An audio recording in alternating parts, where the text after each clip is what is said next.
isolamento social preconizado pela Organização Mundial da Saúde, estamos colocando o programa no ar por meio de uma ferramenta de videoconferência. Com a gente hoje, eu apresento a partir de agora o vereador paulistano Mário Covas Neto, filiado ao Podemos. Vereador Covas, seja bem-vindo mais uma vez ao programa Gente que Fala. Tudo bem por aí? Tudo bem, Mauro, tudo bom, tudo muito... Quer dizer, passando uma novidade, todos nós passamos por uma novidade aqui, uma época bem ruim, mas enfim, ainda trabalhando, ainda que remotamente trabalhando. Boa tarde a todos, muito obrigado por ter convidado a participar do programa novamente. Precisa a gente seguir com a apresentação, vereador, o senhor está onde, em qual local da cidade, qual que é a situação por aí? Eu estou em casa, eu moro na zona sul aqui, sul-oeste, perto do Panambi. Aqui chama-se Jardim Fonte do Morumbi, o bairro que eu moro. Sim. Bom, vamos lá, seguindo com a apresentação, também com a gente, Daniel Matos, economista, perito judicial, advogado, especialista em direito tributário, empresarial e processo civil. Seja bem-vindo ao Gente que Fala, Daniel. Tudo bem por aí? Tudo. Agradeço o convite da rádio. É um prazer enorme participar do debate, especialmente nesse período que, infelizmente, a gente presencia. E um abraço e um oi para todos os telespectadores. Você está onde nesse momento? Eu atualmente estou no meu escritório. Eu fico na região próxima ao Shopping Paulista. Sim. Como é que você observou aí a questão do isolamento social até você sair da sua casa e chegar no seu escritório? Olha, teve um período, no início, quando houve a determinação, eu realmente notei na região por exemplo, você não via praticamente ninguém na rua, né? Agora você até vê algum movimento, lógico que ainda tímido ou incipiente, mas em razão da preocupação. Né? Bom, gente, estamos também aguardando o deputado estadual Rodrigo Gambale. Ele é líder do PSL na Assembleia Legislativa do Estado de São Paulo e dentro de instantes ele já vai entrar aqui na nossa sala de videoconferência para o nosso bate-papo no Gente que Fala de hoje. Enquanto isso, vamos ao nosso primeiro tema. No último dia 2 de abril, a Organização Mundial da Saúde anunciou que o mundo acabava de atingir a marca de 1 milhão de infectados. No mesmo dia, outra dura marca, a de 50 mil mortos. No Brasil, nesse mesmo dia, chegávamos a 8 mil casos, com 300 óbitos. 12 dias se passaram de lá para cá, e o número de casos dobrou, devendo superar hoje os 2 milhões de infectados, com mais de 120 mil mortos. Por aqui, os óbitos no Brasil, vou pegar aqui o número atualizado, os óbitos no Brasil, 1.355, e casos confirmados da Covid-19, 23.753. Vereador Mário Covas Neto, a sua avaliação em relação a esses números, eles poderiam ser bem piores se não fosse o isolamento social, não? Eu tenho a impressão que hoje deve dar um salto no número de mortos, porque as mortes que ocorreram no final de semana, muitas delas eu acho que vão ser computadas a partir de ontem, e, portanto, vai refletir hoje. Enfim, pelo menos é a expectativa que eu tenho. Eu estava conversando um pouco antes de começar o programa com o Daniel, e dizendo para ele o seguinte: o pior dessa história toda é que o que se pretende com o isolamento é exatamente você prolongar ou achatar a curva, prolongar a infecção ou a proliferação do vírus pelas camadas da população, de tal forma que a área de saúde possa estar com uma capacidade de atendimento especialmente dos doentes mais graves, a ponto de não acontecer o que aconteceu, por exemplo, na Itália, que chegou um momento que os equipamentos de respiração eram menor do que o número de pessoas que necessitavam.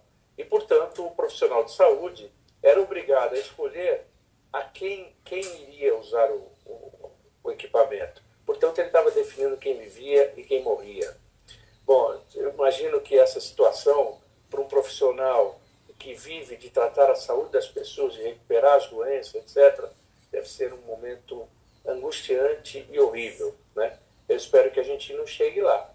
Mas estava o seguinte, eu não me parece que mesmo na China, onde tudo aconteceu inicialmente, tal, ela parou, começou a abrir a circulação quando voltou atrás na medida que começou a ter um crescimento de contágio novamente. Ou seja, mesmo nesse país que foi aqui no Brasil ainda não chegou, mas não quer dizer que depois que o pico for ultrapassado nós vamos voltar a uma situação anterior normal.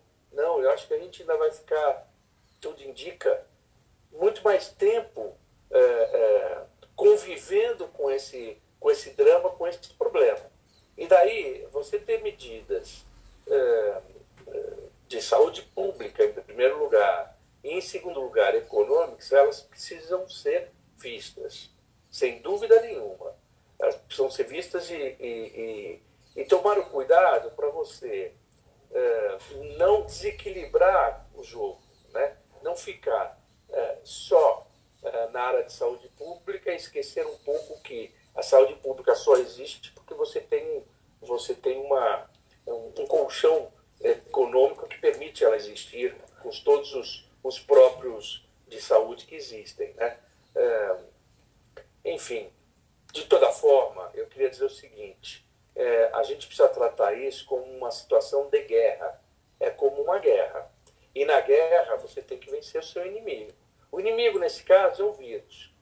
Então, aspectos mais ortodoxos, na minha visão, né, de câmbio, preocupação com outras coisas da área econômica, eu acho que elas não precisam estar na mesma linha da sobrevivência da população. Não, elas têm que estar abaixo.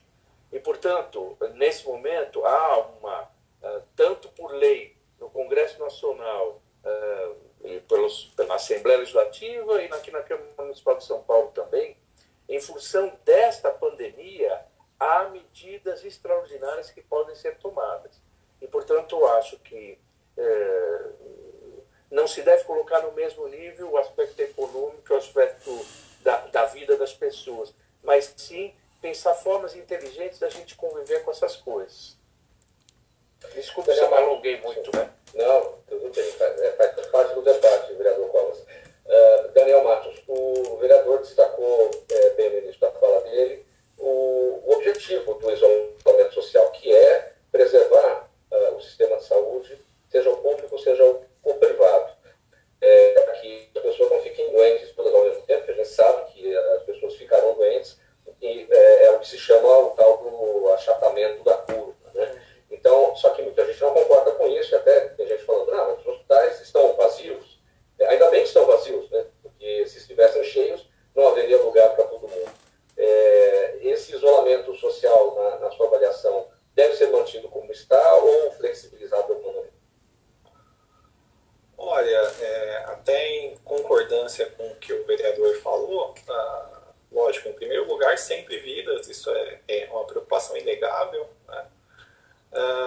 Entretanto, e até concordando com ele, se fosse possível a criação de um método em que permitisse a coexistência da percepção da propagação da doença, ou o ritmo e a convivência, ainda que para a manutenção de atividade econômica, seria o ideal.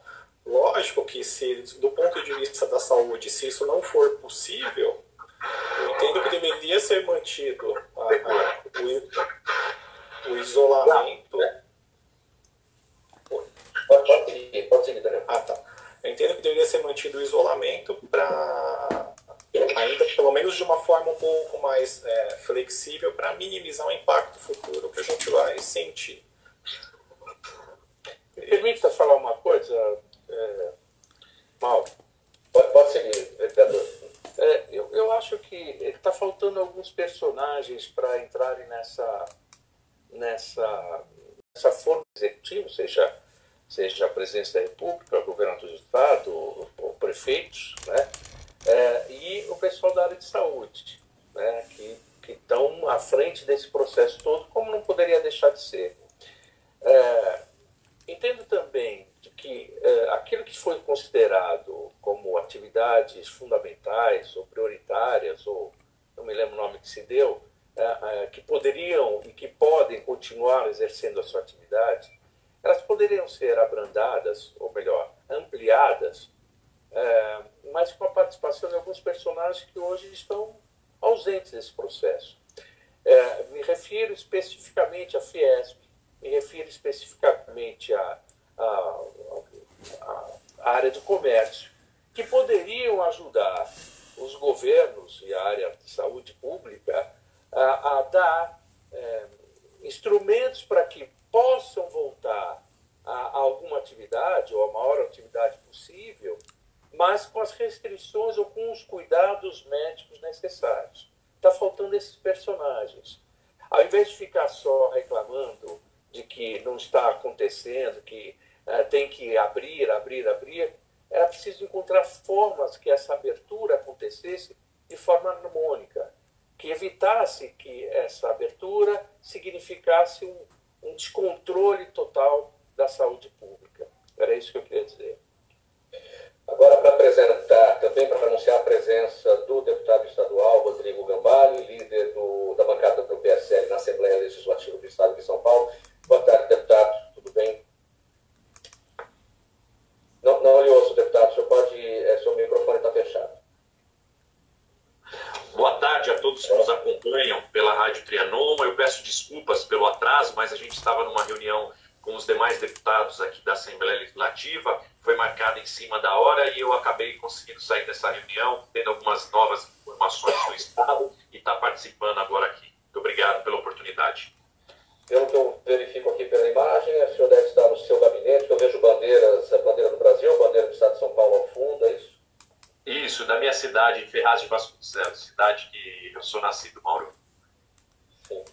Deputado, estamos falando aqui sobre os números da Covid. Em 12 dias, eram 1 milhão de infectados no mundo, hoje 2 milhões, 50 mil mortos, hoje 120 mil.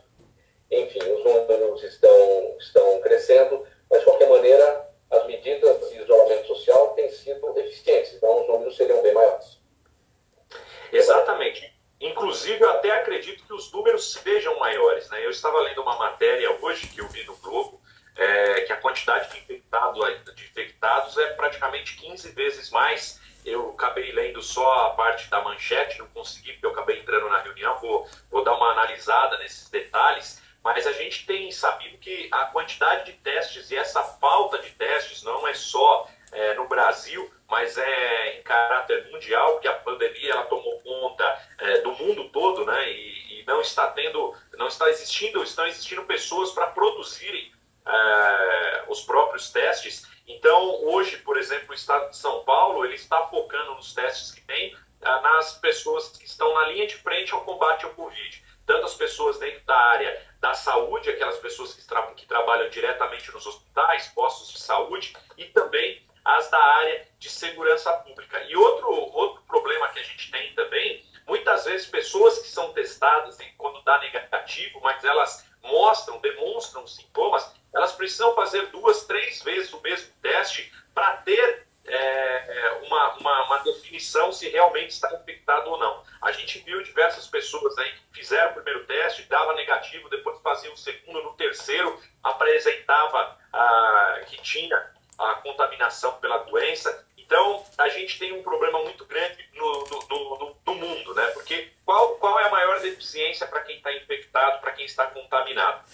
Quando você se contamina, você demora um período de incubação de 10 a 14 dias para demonstrar os sintomas. Então, muitas pessoas estão falando, vamos encerrar o isolamento, nós precisamos trabalhar. Só que essa pessoa, se ela se contamina e vai para dentro da casa dela, ela vai demorar 10 dias para descobrir que estava contaminada. Ela provavelmente vai contaminar toda a sua família e somente depois, que ela passará a ser sintomática, demonstrar os sintomas da contaminação. E a gente já vê que 63% dos leitos no estado de São Paulo já estão tomados por a grande maioria de pacientes do Covid. Quando nós percebermos a necessidade do isolamento, que ele se torna necessário, pode ser tarde demais, apesar que São Paulo já vem conseguindo bons números. Por quê? Porque quando começar o epicentro da doença, que aí eles estão calculando em torno de maio, para o final de maio, você já não consegue mais voltar atrás, porque já tem 10 dias aí de delay que essas pessoas estão contaminadas. Hoje, inclusive, eu sugeri para o governo do estado, ontem eles divulgaram a lista dos 5 municípios que mais estão fazendo o isolamento. Então eu sugeri para que o governo do estado mostrasse como não tem sigilo telefônico, sigilo, nenhum tipo de sigilo invasivo aí da população, é apenas os dados de GPS para saber a localização dos proprietários dos telemóveis, que o estado divulgue, né, aos municípios a taxa de isolamento que eles estão conseguindo fazer. Até mesmo para que os prefeitos saibam se o isolamento no seu município está funcionando ou não. Ou se ele precisa ter mais publicidade, mais divulgação e medidas mais efetivas para conter o contato social do cidadão. Bom, nós vamos tratar de um tema agora ligado diretamente com o bolso das famílias. Sim. Me permite uma coisa? Eu tenho notado que tem um erro, eu acho que um erro da imprensa, de modo geral, nas estatísticas. Porque a estatística faz a conta de contaminados versus números de mortos. Na verdade, os contaminados, você não sabe a extensão deles, né? Como bem disse o deputado Rodrigo, você tem... a quantidade de exames ela é finita no mundo inteiro e aqui no Brasil também. Então, acabam sendo só realizados exames a quem já está apresentando algum tipo de sintomas e por precaução, não é? Então, como essa doença também tem aqueles assintomáticos, você é bem capaz de você ter um número muito maior. Ou aqueles que tiveram um sintoma tão leve que nem chegaram a se preocupar em fazer exames. Eu acho que o correto é você ter uma estatística daqueles que foram internados e que sobreviveram ou faleceram.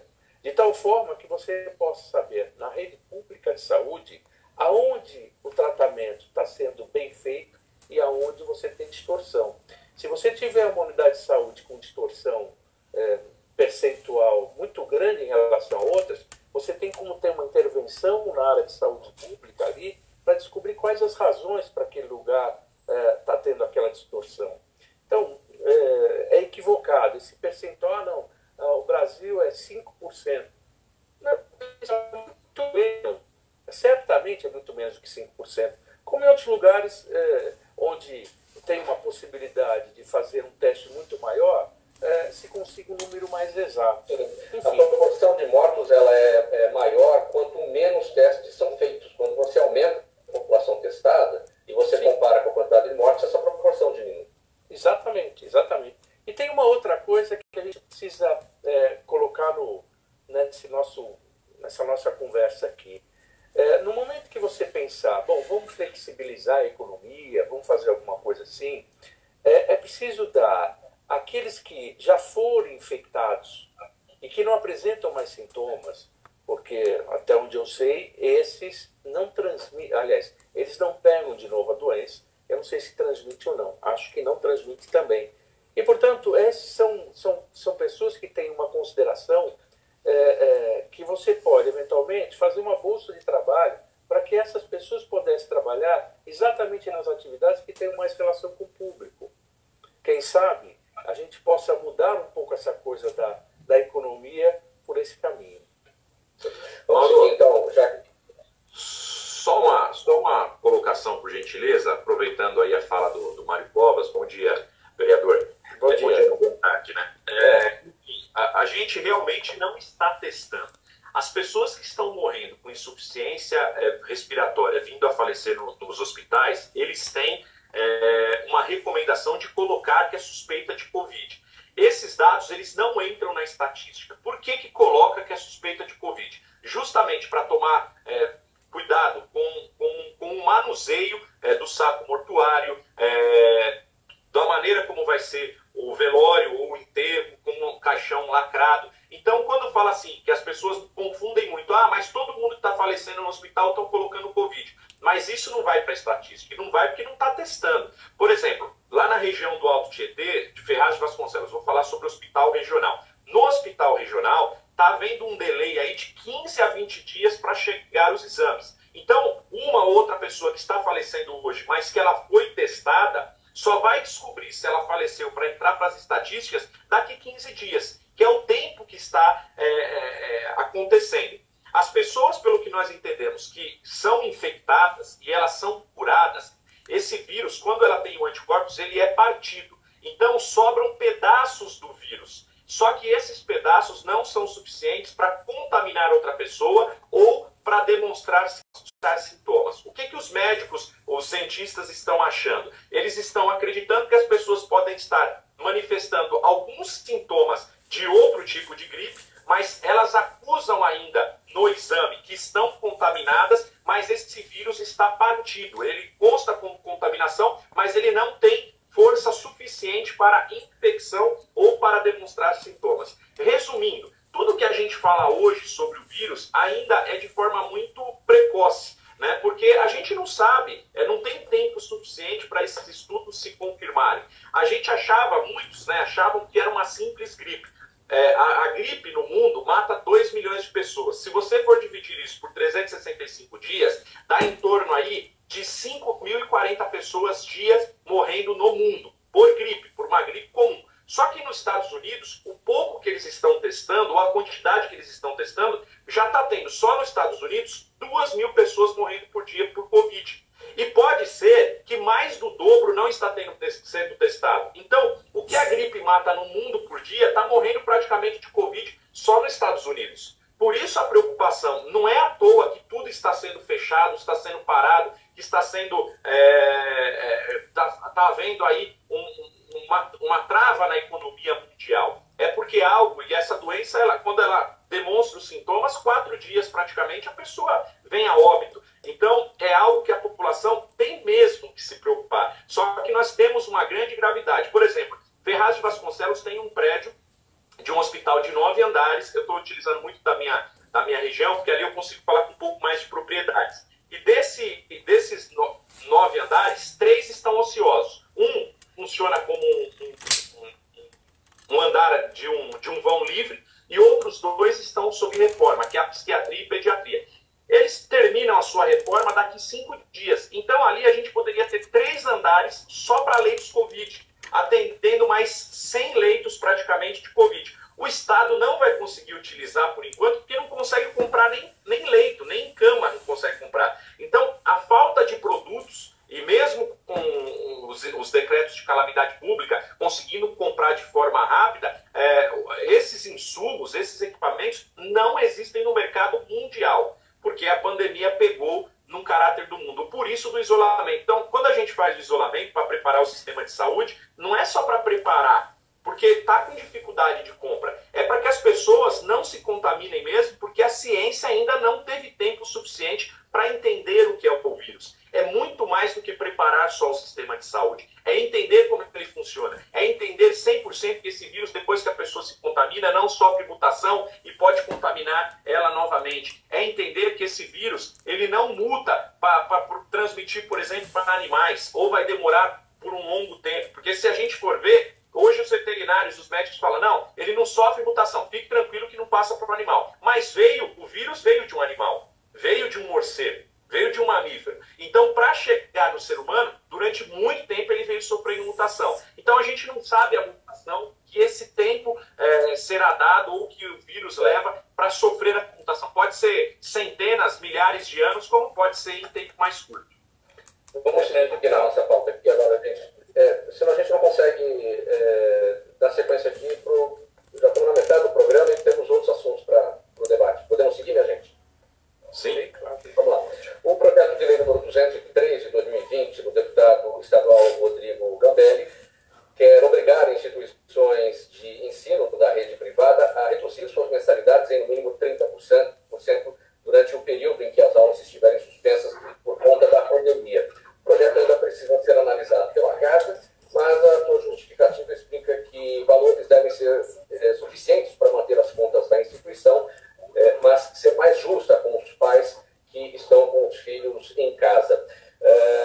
Deputado, o que o senhor justifica no seu projeto de lei, na apresentação do seu projeto de lei, para que esse ponto seja concedido pelas escolas em benefício das famílias?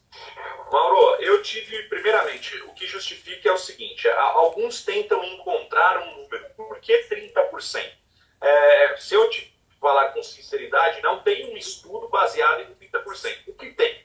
Tem uma procura muito grande, a minha pessoa como trabalhador, né, sobre os próprios pais de alunos, dizendo o seguinte: que haveria até uma evasão escolar, que não estavam tendo condições do pagamento da mensalidade. Quando você contrata um serviço presencial, principalmente, que é da área das escolas, você faz uma contratação, nada mais é do que um contrato de consumo. E nesse contrato, ele fala que as aulas são presenciais.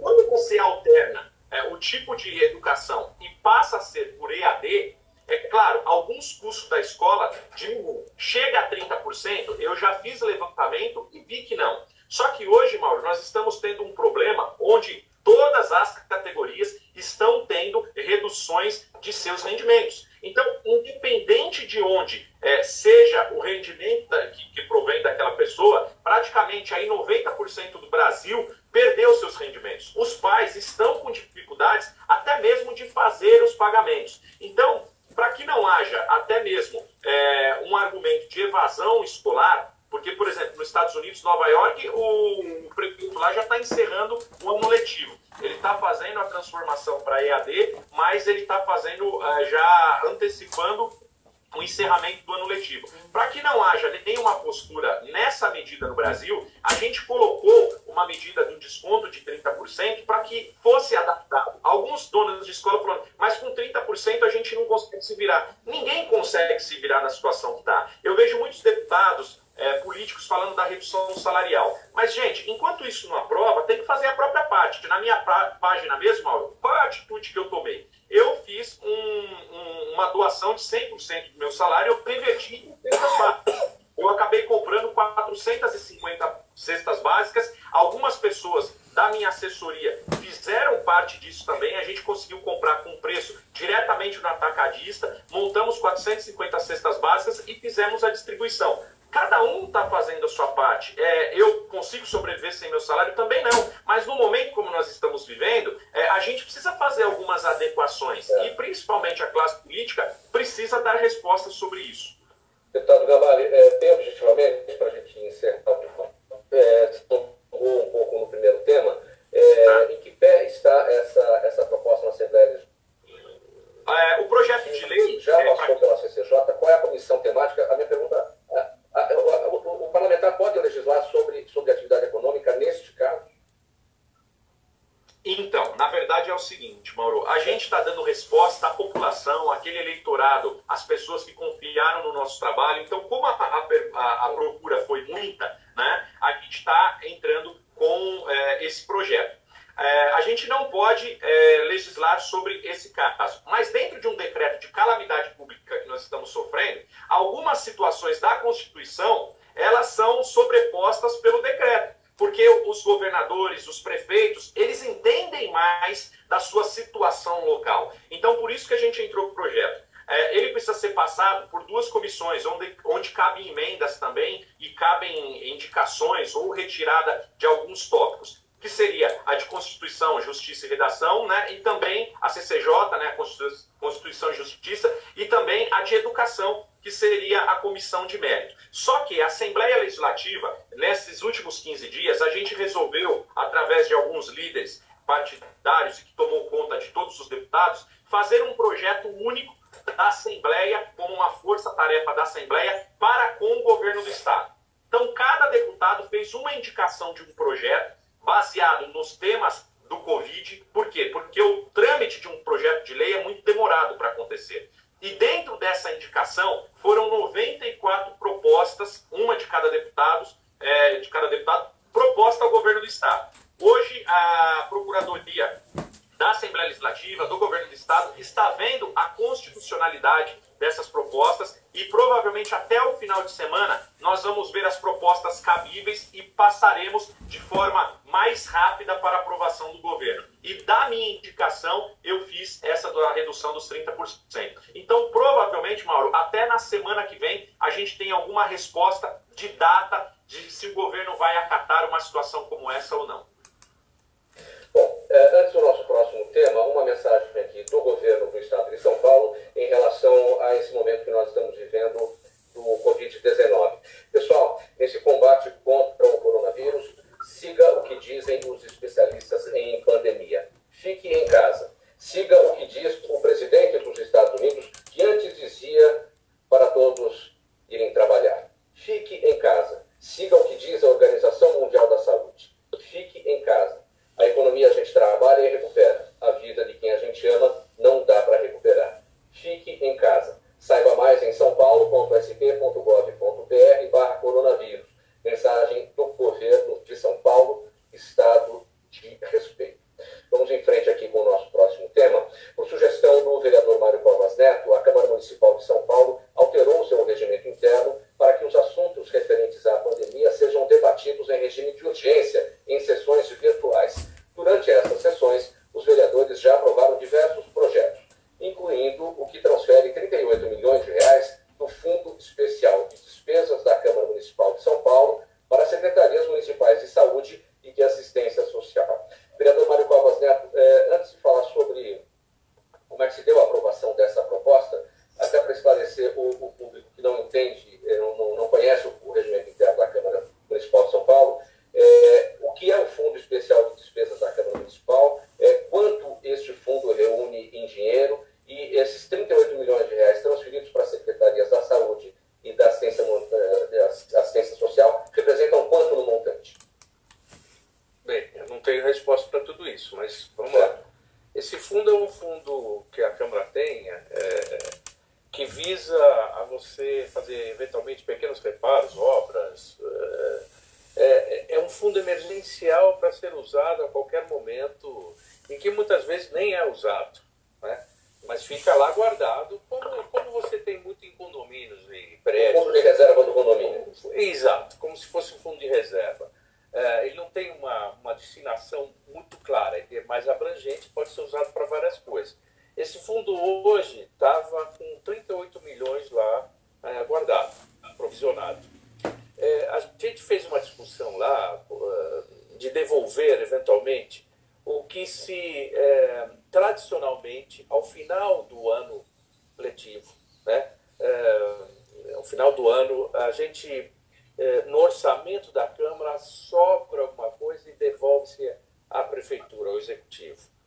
Isso vem acontecendo sistematicamente, nosso orçamento acaba sendo usado parcialmente. A gente queria antecipar essa devolução, mas isso não foi possível.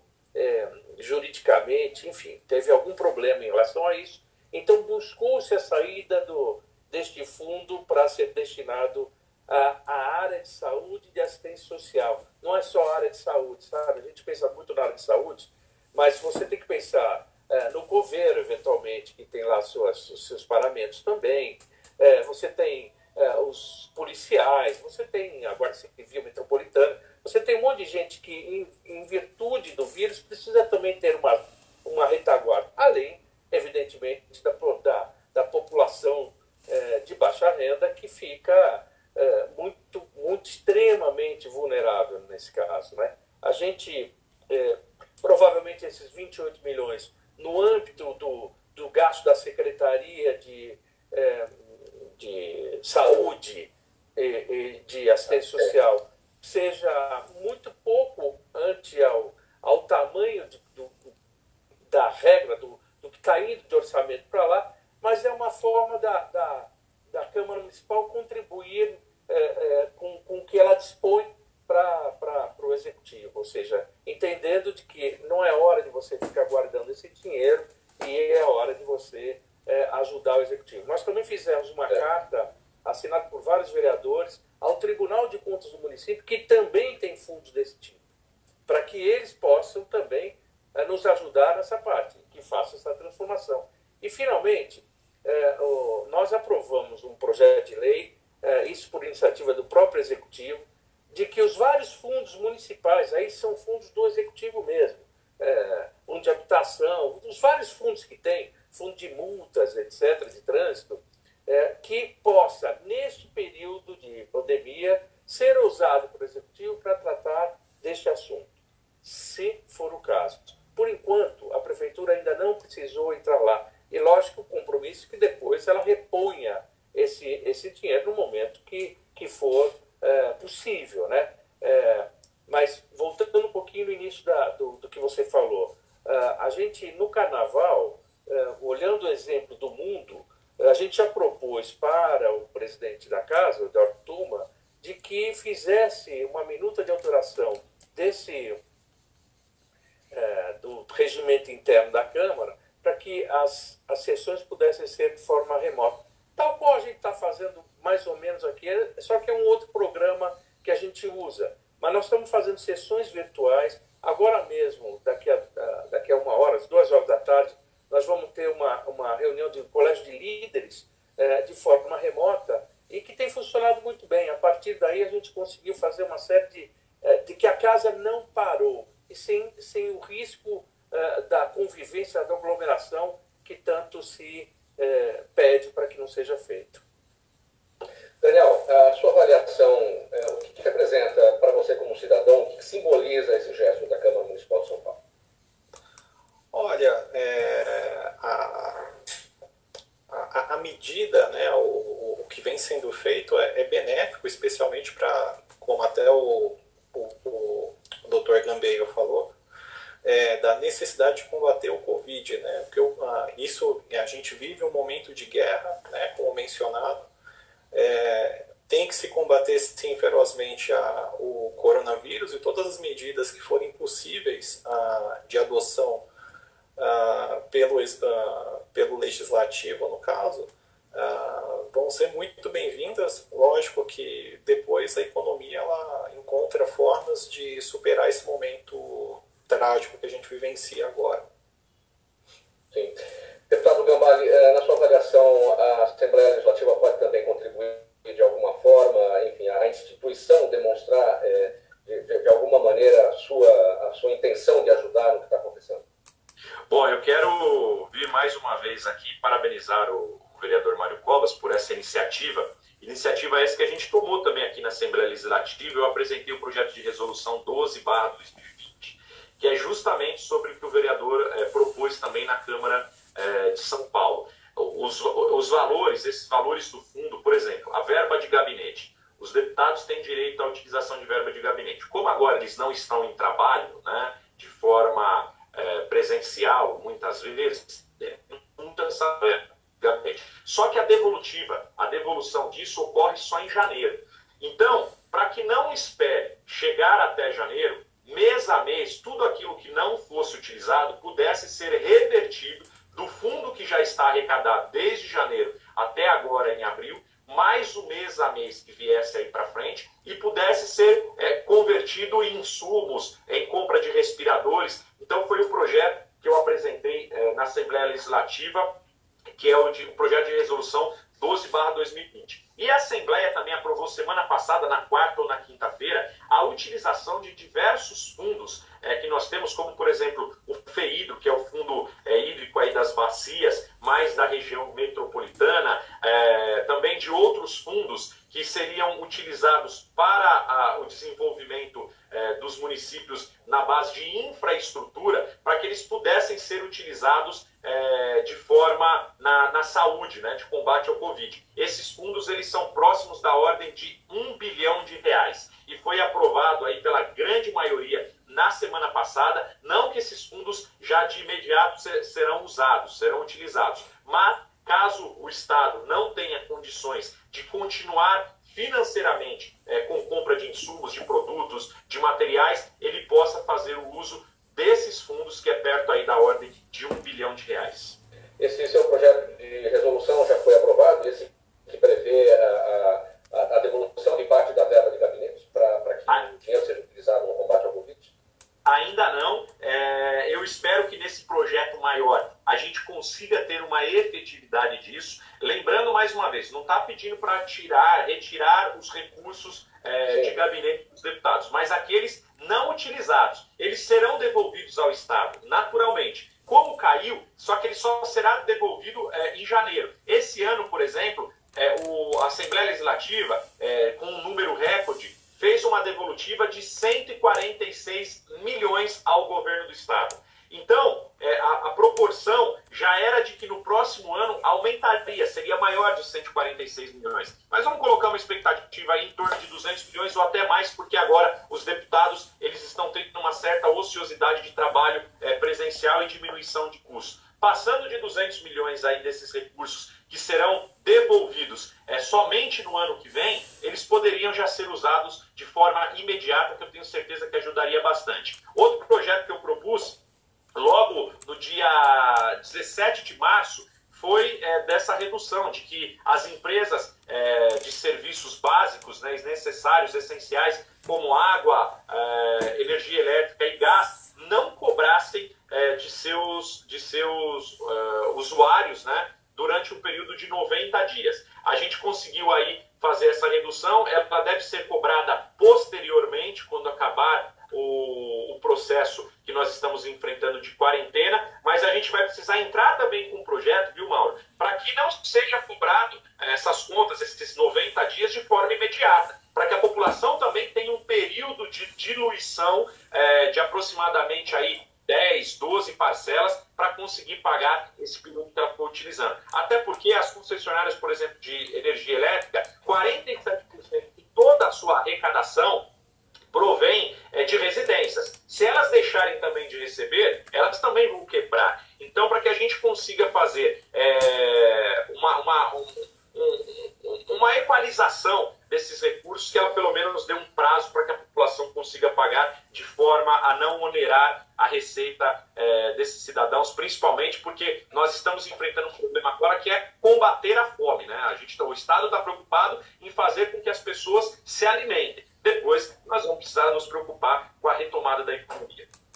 Seguindo com mais um tema aqui no programa Gente que Fala, o coronavírus pegou o mundo de surpresa e, além de seu efeito devastador em termos de contaminação e letalidade, trouxe com ele a maior crise econômica das últimas décadas no mundo inteiro. Os governos tentam ajudar os mais afetados e colaborar com as empresas para que elas mantenham os empregos. A renegociação de dívidas e contratos e os mais variados planos para o retorno à vida normal, sem saber quando isso poderá ocorrer, nem mesmo os efeitos futuros dessa pandemia. Daniel Matos, você acha que é possível fazer uma comparação entre a última grande crise econômica, que foi aquela de 2008, com esta? Se bem que esta é uma crise econômica em razão de uma pandemia, e aquela era uma crise efetivamente do mercado econômico. Dá para tirar lições de lá que a gente possa transportar para cá essa necessidade? Já mencionado sobre a questão de preservação de vidas, analisando unicamente o aspecto econômico. Bom, a gente tem uma característica nova agora, que é uma pandemia, né? E logicamente não é a mesma questão que se tinha antes, e a questão infelizmente, o impacto de recessão mundial que isso causa, né? Bom, eu entendo que acho que assim que essa pandemia ela reduzir ou ela se extinguir em definitivo, nós teremos métodos para quantificar o impacto e até mesmo comparar, né? Eu entendo que atualmente há todo esse efeito em relação a preços de bens de consumo, preços essenciais, como por exemplo leite, arroz, feijão, que são consumidos por toda a população. Então, eu entendo que esse efeito, infelizmente, ele vai continuar após e que deve haver, sim, um restabelecimento da economia e torço para que os efeitos do Covid eles não continuem por muito tempo, porque há um risco enorme das empresas de sobrevivência, posso falar assim, no mercado, né? Em razão dos efeitos e em que pese as medidas do governo de suspensão de impostos, elas, por enquanto, elas são unicamente federais, né? Estaduais e municipais, pelo menos até onde eu tenho conhecimento, ainda não existem medidas de prorrogação ou suspensão de impostos, por mais que atualmente a gente viva um período de força maior, como se chama no direito, né? Uma exceção. Você acha que o governo federal deve emitir dinheiro para ajudar a população, ajudar as pessoas, ajudar as empresas, além do que já está sendo feito agora com o projeto de ajuda emergencial e essa liquidez que vem sendo dada aos bancos para auxílio às empresas? Porque há economistas que dizem que a emissão de moeda, a emissão de dinheiro, vai provocar inflação futura. Porém, a expectativa de uma retração da economia em 2020 de até 5%. Ou seja, se a roda está parada, a roda da economia está parada, e estamos em recessão, não há inflação. Né? E se não há inflação, cria-se uma situação confortável para a emissão de dinheiro. Ou não? Então, atualmente, o que pelo menos em alguns produtos que você vê é uma inflação de custo em alguns produtos que vem sendo sentido pelos consumidores. A questão de emitir dinheiro agora é uma questão muito sensível, porque por mais que haja o interesse em estimular a economia colocando dinheiro no mercado, você teria outros aspectos, você teria outros efeitos, perdão. Tudo bem, não seriam a curto prazo, mas a médio e longo prazo eles viriam. Então, esse seria meu ponto de vista. Sim. Vereador Covas, o ministro Mandetta, na entrevista que deu ao programa Fantástico na TV Globo no domingo, ficou duro. A quantidade imensa de gente que vai morrer. Né? Certamente é isso. É colapso no sistema de saúde. O que ele está prevendo é isso. Se você tem algumas cidades, especialmente as maiores cidades do Brasil, como São Paulo, como Rio de Janeiro, como outras cidades que tiveram mais tempo ou que andaram na frente, se preparando para um eventual aumento do fluxo de doentes nas suas unidades de saúde, outros municípios não tiveram essa oportunidade ou não têm estrutura para isso. E, portanto, esses vão ter mais dificuldades, com certeza. Eu não sei se é maio ou junho. Confesso que fico muito desconfiado quando eu vejo, por exemplo, a China, que foi abrindo, depois recuou e voltou a se fechar. A Itália mesmo, que comemorou a redução do número de mortes e de repente ela começa a aumentar de novo. Há uma certa descompasso, não há certeza em relação ao final desse problema. Então, eu queria falar em relação ao tema anterior. A questão da inflação agora, na minha opinião, ela tem que ser colocada em segundo plano. Nós estamos no meio de uma guerra. Se precisar emitir dinheiro, tem que emitir dinheiro sim. Agora, lembre-se, as questões dos fundos que foram aqui liberados, tanto no município quanto no estado, eles estão como uma reserva. Uma reserva caso seja possível utilizar. O governo federal é o único que pode emitir dinheiro. É o único que pode lançar títulos para captar dinheiro também no mercado.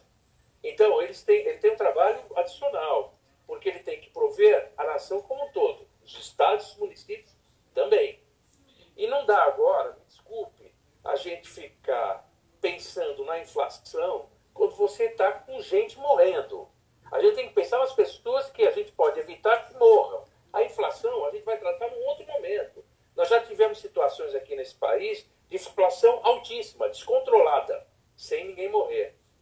Agora, não dá para, nesse momento, desculpe, não dá para ficar colocando a economia na frente da vida das pessoas. A gente tem que procurar conciliar, eu concordo com isso, a gente tem que procurar minimizar os efeitos do ponto de vista econômico, mas não pode colocar eles na frente. Eu acho que agora os especialistas não são da área econômica, os especialistas são da área de saúde. Deputado Gambale, o senhor compartilha da opinião do vereador Paulo? Claro, inclusive quero corroborar com ele e dizer o seguinte: o que a gente tem ouvido do Estado, do país, é que agora o orçamento que a gente pratica é o orçamento de guerra. Nós estamos em guerra. Nós estamos em guerra contra um inimigo invisível. Então, medidas que precisam ser adotadas agora, hoje a nossa meta é sobreviver. A nossa meta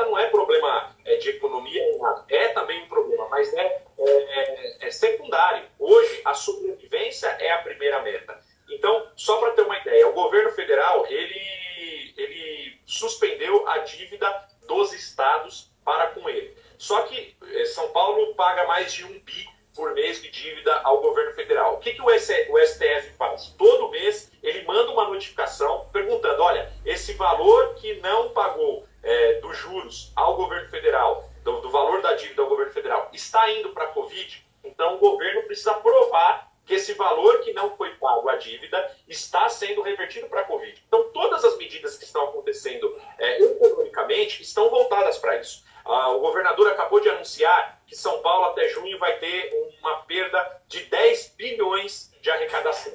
E ele já tomou uma atitude, uma iniciativa para cortar em 2,3 bi a redução até mesmo das suas autarquias, do funcionalismo. Algumas delas são o seguinte: os funcionários públicos eles recebem uma parte do 13º no dia do aniversário. Não vão fazer mais isso. Vai mudar para dezembro. Vai receber para dezembro. Porque por agora não dá para ficar pagando 13º no aniversário. O Poupa Tempo vai ter uma redução dos seus funcionários. E é o melhor serviço hoje que o Estado oferece ao Poupa Tempo, com maior taxa de aprovação. O que eles vão estar fazendo? O governo vai entrar com 30% de pagamento de grande parte aí dos funcionários e os outros 70% será pago pelo seguro-desemprego. Porque senão não vai conseguir fazer com que as contas fechem. Agora, independente da impressão de dinheiro, de colocar dinheiro na praça, o que nós precisamos fazer? E isso é algo que eu tenho falado diretamente nas redes sociais. Nós estamos tendo um grande problema. Um problema de alguns estelionatários no Brasil que aproveitam esse momento para superfaturar nos seus preços de venda de consumo. Aí as pessoas estão indo até o mercado e principalmente os parlamentares como eu, o Mário Covas, devem receber diretamente críticas como essa. Olha, o preço do feijão está lá em cima. Olha, o preço do gás aumentou bastante. A gente fala, tire foto. Nesse momento a gente não tem efetivo suficiente do PROCON para fiscalizar em loco. Mas o que o governo precisa se atentar? Saber se esses preços abusivos estão sendo cometidos na rede de supermercado, por exemplo, nas distribuidoras de gás, nas lojas, né, que fornecem gás, ou diretamente na fonte, nos seus produtores, nos seus distribuidores. Porque, por exemplo, se o feijão sai com um preço superfaturado e chega no mercado, o dono do mercado precisa vender no preço que ele recebe. Agora, a gente precisa descobrir onde está tendo essa situação. Máscaras, por exemplo, a N95, ela era vendida em torno de R$1, R$2. Hoje você não encontra por menos de 16, para o próprio governo federal fazer a compra. O que está acontecendo? Os insumos ficaram mais caros ou essas indústrias que produzem um material tão necessário para a sobrevivência estão se utilizando do momento para cobrar um preço 16 vezes mais alto? Isso que o governo federal, o governo estadual, cada estado, cada município precisa se atentar em fazer essa verificação. Até mesmo porque se a gente começar a ter uma demanda de dinheiro, uma oferta de dinheiro em papel e os preços continuarem a ficar exorbitantes como esse, não vai ter dinheiro na economia que faça as pessoas conseguirem passar vivas ou se alimentando num momento de crise como esse. Daniel, essa questão levantada pelo deputado Gambale, esse abuso nos preços, o que isso significa? Realmente é uma falta de noção de quem está fazendo isso ou é lei da oferta e da procura? Não, aí você tem duas situações. Você pode ter situações de rent seeking, né, que a pessoa se aproveita da situação para tirar vantagem de terceiro. E para determinados setores você pode sim ter o caso de escassez dos insumos, o que vai aumentar o custo, né? Então, eu entendo que agora, pelo menos, você teria que analisar caso a caso para você ver o que seriam situações de aproveitamento da situação e outras questões como repasse natural dos custos, né? Eu entendo que você tem essas duas visões agora. Sim, pessoal, antes aqui das nossas despedidas, uma nova mensagem aqui do governo federal, do Ministério da Saúde em relação ao trabalho realizado de combate ao coronavírus. Os idosos estão entre as pessoas que têm mais risco de serem infectadas pelo novo coronavírus. A justificativa para isso é que esse grupo pode ter o quadro agravado por conta da baixa imunidade. Doenças como diabetes, problemas associados aos rins e ao coração também contribuem para a evolução da síndrome respiratória causada pelo vírus. O ministro da Saúde, Luiz Henrique Mandetta, afirma que os brasileiros preservar o grupo de risco para mais adiante o país controlar o avanço do coronavírus. Diz o ministro Mandetta.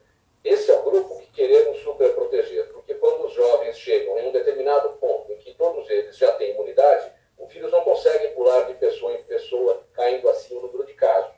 Quanto menos pessoas com doenças crônicas e idosos infectados nós tivermos, menos utilizaremos os nossos sistemas hospitalares, diz o ministro da Saúde, Luiz Henrique Mandetta.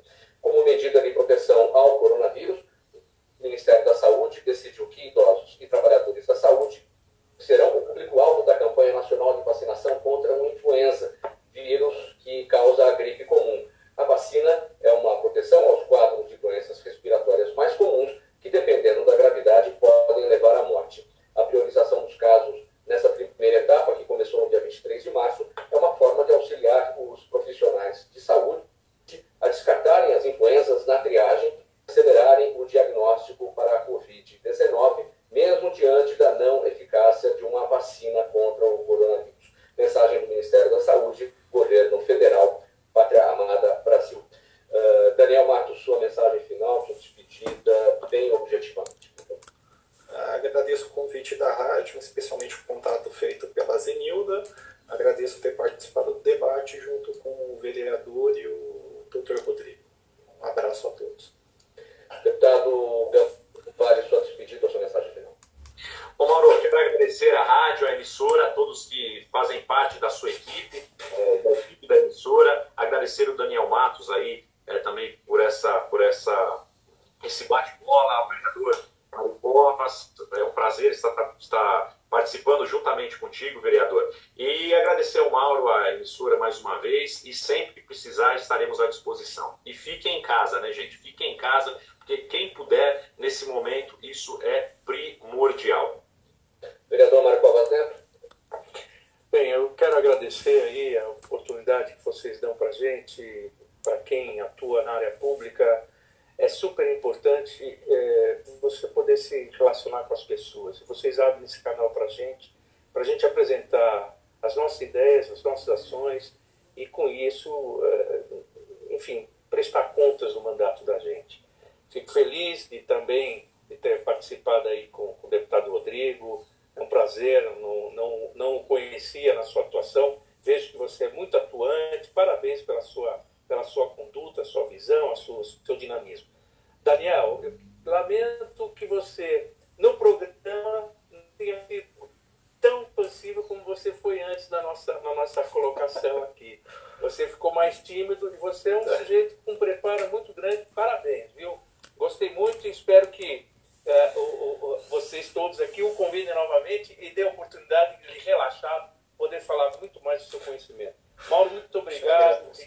Ricardo Godoy, que ficou aqui na retaguarda, obrigado. A Zenilda também, que faz todo esse trabalho.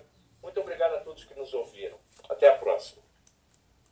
Muito obrigado pela presença de todos em nome da equipe do programa Gente que Fala, o deputado estadual Rodrigo Gambale, líder do PSL na Assembleia Legislativa do Estado de São Paulo, também o vereador Paulo Constano, Mário Covas Neto, filiado ao Podemos, e também Daniel Matos, economista, perito judicial e advogado, especialista em direito tributário, empresarial e processo civil. Na